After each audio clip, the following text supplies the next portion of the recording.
आज के हमारे चर्चा का जो विषय है वो निजीकरण है। निजीकरण जिसे कि हम प्राइवेटाइजेशन के नाम से भी जानते हैं।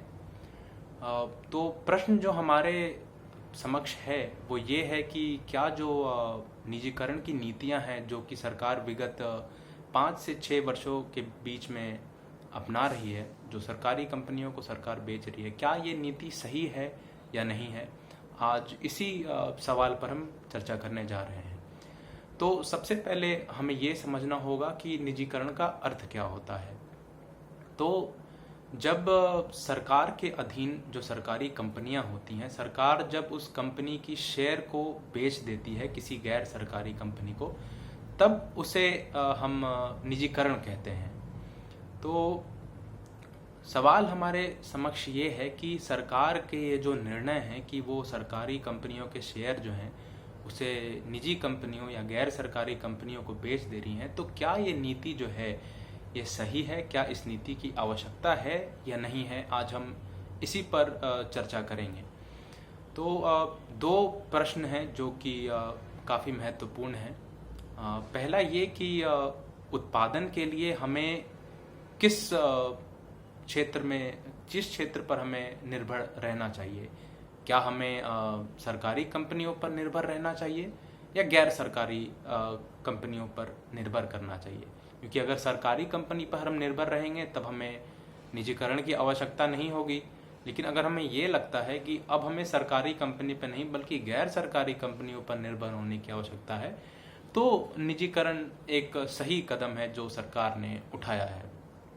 तो हमें ये देखने का प्रयास करना होगा कि विगत समय में जो हमने सरकारी और गैर सरकारी कंपनियों दोनों को दिया है, उसमें इन कंपनियों ने कैसा प्रदर्शन किया है। जिस कंपनी ने अच्छा प्रदर्शन किया होगा, हम उसी कंपनी के ऊपर उसी कंपनी के ऊपर जो है हम चाहेंगे कि वो उत्पादन में लगे। तो 1947 से लेकर के 1991 तक का जो समय रहा वो सरकारी कंपनियों का समय था। 1947 में हमें आज़ादी मिली और ब्रिटिश कॉलोनी थे हम, और ब्रिटिश जो थे वो कैपिटलिस्ट थे। उन्होंने धन के लिए और व्यापार के लिए दुनिया भर के लोगों का शोषण किया। तो हमारे दिमाग में जब हमें अपनी इंडस्ट्रियल पॉलिसी बनानी थी, तो हमारे अंतःकरण में यही चल रहा था कि जो निजी कंपनियां होती हैं वो लोगों से सिर्फ लूटपाट किया करती हैं। तो हमारा जो इंडस्ट्रियल पॉलिसी होगा वो निजीकरण का नहीं होगा। हम जो है सरकारी कंपनियों के थ्रू अपने लोगों तक जो ज़रूरत के सामान है उनको पहुंचाएंगे। जो भी उत्पादन होगा वो सरकारी कंपनियां करेंगी। ये हमारा लक्ष्य था। असल में हुआ क्या कि जब हम इस उद्देश्य से चले कि हमें लोगों का भला करना है, लोगों का हित करना है, तो बिजनेस में ऐसा नहीं होता है। बिजनेस में दो में से कोई एक ही चीज़ हम कर सकते हैं। या तो हम लोगों का हित कर सकते हैं या तो हम मुनाफा कमा सकते हैं। मुनाफा और लोगों का हित दोनों एक साथ नहीं हो सकता है, और हमारे साथ भी यही हुआ। हमने जो है सरकार ने लोगों के हित के बारे में सोचा। सरकार ने ये सोचा कि हमारी जो आबादी है वो काफ़ी गरीब है और हमारी आबादी को खाने पीने के सामान और अन्य जो कि हमारे ज़रूरत के सामान है वो सारे हमें लोगों तक पहुंचाना है, और इसके लिए हम निजी कंपनियों का इस्तेमाल नहीं करेंगे, हम जो है सरकारी कंपनियों का इस्तेमाल करेंगे। लेकिन उसके साथ परेशानी ये आई कि सरकार जो है वो मुनाफे की नीति पर काम नहीं करती है। सरकार जो है वो लोगों के हित के लिए काम करती है। और हुआ क्या कि हमने सामान लोगों तक ज़रूरत के सामान तो पहुंचाए, लेकिन जो कंपनियां ये सामान पहुंचा रही थी वो काफ़ी घाटे में चल रही थी, और घाटा बढ़ते रहा। और 1991 के दौरान ऐसा एक समय आ गया कि हम उस घाटे को अब सह नहीं सकते थे। हमें कुछ ना कुछ करना था। हमारी जो आर्थिक स्थिति थी वो बिल्कुल चरमरा गई थी। तो हमने अपने हाथ खड़े कर दिए और हमने ये सोचा कि हमें अब इंटरनेशनल इंस्टीट्यूशन, जो अंतर्राष्ट्रीय मंच है, उन अंतर्राष्ट्रीय मंचों पर जाना होगा और जा करके कुछ आर्थिक सहायता लेनी होगी। तो जब हम वहाँ पर जब हम उन अंतर्राष्ट्रीय मंचों पर गए, तो अंतर्राष्ट्रीय मंचों ने हमसे कहा कि वो हमारी सहायता तो करेंगे, लेकिन सहायता के कुछ शर्त होंगे। शर्त ये होंगे कि हम निजीकरण की ओर जाएं। हमने जो अपने मार्केट को बंद कर रखा है और सिर्फ सरकारी कंपनियों को ये मौका दे रखा है कि सिर्फ आप ही उत्पाद करेंगे, इस नीति को अब खत्म करना होगा। और 1991 के बाद हमने वो किया भी, और उसके बाद ही गैर सरकारी कंपनियों का दौर चालू हुआ। तो जिस तरह की हम चर्चा कर रहे थे कि सरकारी कंपनियों का प्रदर्शन कैसा रहा, तो हम देख सकते हैं कि सरकारी कंपनियों ने हमें ज़रूरत के सामान तो पहुंचाए, लेकिन कालांतर में हुआ क्या कि उन्होंने सिर्फ और सिर्फ घाटा ही बनाया, और इतने घाटे बनते गए कि एक समय के बाद सरकार के साथ ये संभव नहीं था कि वो उन घाटों को लेकर के चल सके।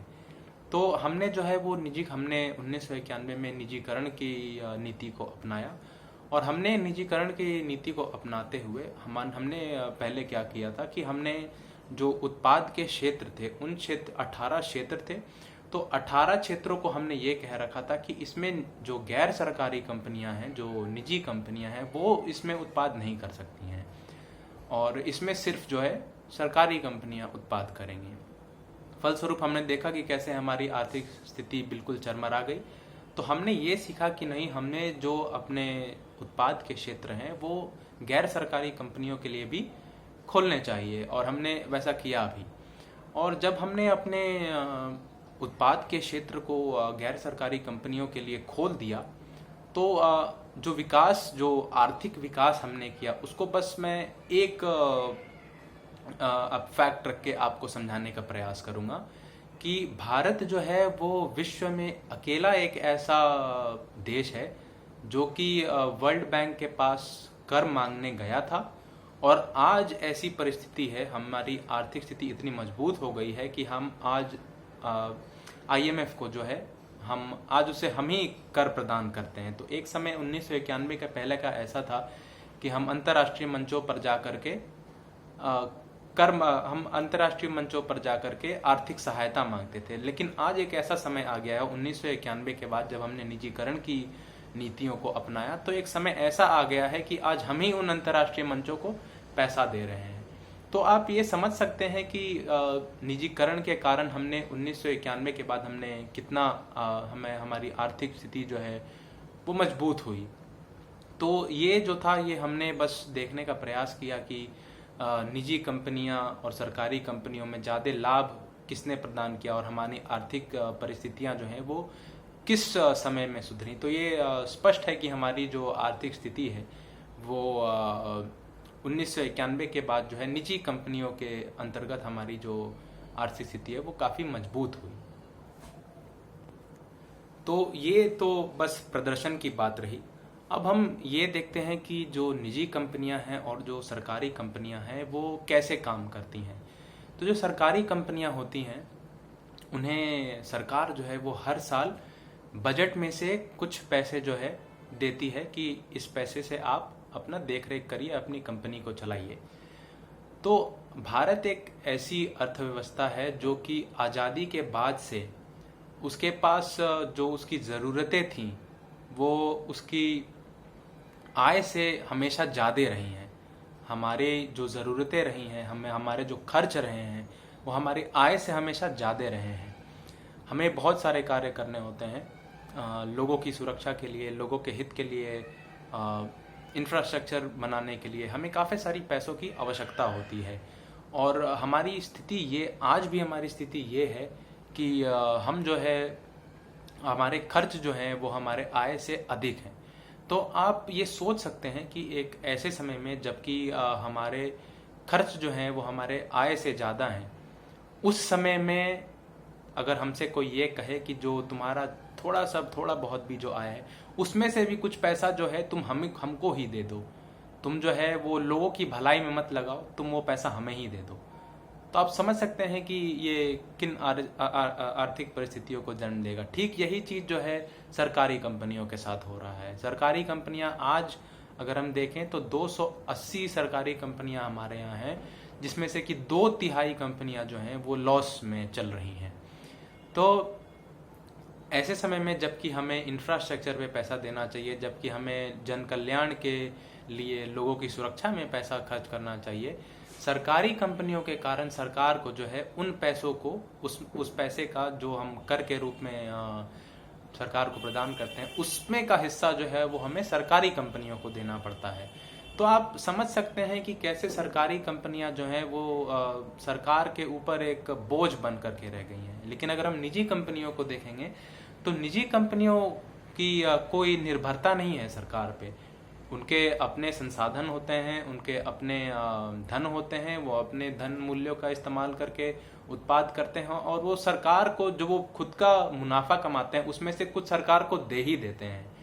वो सरकारी कंपनियों की तरह नहीं है कि वो हर साल ये कह रहे हैं कि आप हमें पैसा दीजिए। तो आप इस मायने में समझ सकते हैं कि एक ऐसी सरकार जिसकी आय जो है वो उसके खर्च से कम है, जिसके पास पैसे की वैसी ही किल्लत है, अगर वो उस कम पैसों में से भी सरकारी कंपनियों को ही पैसे देने में व्यस्त रही है तो वो लोगों के जन कल्याण के लिए कार्य करने में असक्षम रहेगी। तो इस लिहाज से हमें निजी कंपनियों की ओर ही देखना चाहिए और निजीकरण जो है ये एक सही नीति हमें लगती है। और दूसरी बात यह है, मैं रेलवे एक मिनिस्ट्री ऑफ रेलवे का आपको एक उदाहरण देना चाहूँगा। रेलवे जो है वो हर बजट से पहले भारत सरकार से ये अनुरोध करती है कि आप 10,000 करोड़ रुपए जो है वो हमें एडवांस के तौर पे दे दें। क्यों? क्योंकि हमारी जो रेलवेज है वो लॉस में चलती है। लॉस में क्यों चलती है? क्योंकि उसको जो रेल किराए हैं वो सस्ते रखने पड़ते हैं और सस्ते रखने के कारण वो लॉस में चलती है। लॉस रहती है, उसके पास आज के डेट में 10,000 करोड़ का लॉस है। इसलिए वो सरकार से ये कहती है कि हर आर्थिक वर्ष के शुरुआत में आप हमें 10,000 करोड़ रुपए दिया करिए ताकि हम अपने आगे का काम कर सकें। तो आप कल्पना करिए कि अगर हम अपने आधे जो हमारा रेल क्षेत्र है अगर हम उसको प्राइवेटाइज कर दें तो क्या होगा। हम जानते हैं कि आज हम उस परिस्थिति में नहीं हैं जिस परिस्थिति में हम अपने आज़ादी के समय में थे। आज़ादी के समय में हमें खाने के लाले पड़े रहते थे, लेकिन आज वो परिस्थिति नहीं है। आज का जो हमारा मिडिल क्लास है वो काफ़ी फूला फला हुआ है, हमारे पास काफ़ी पैसे हैं, इतने पैसे हैं कि हाँ हम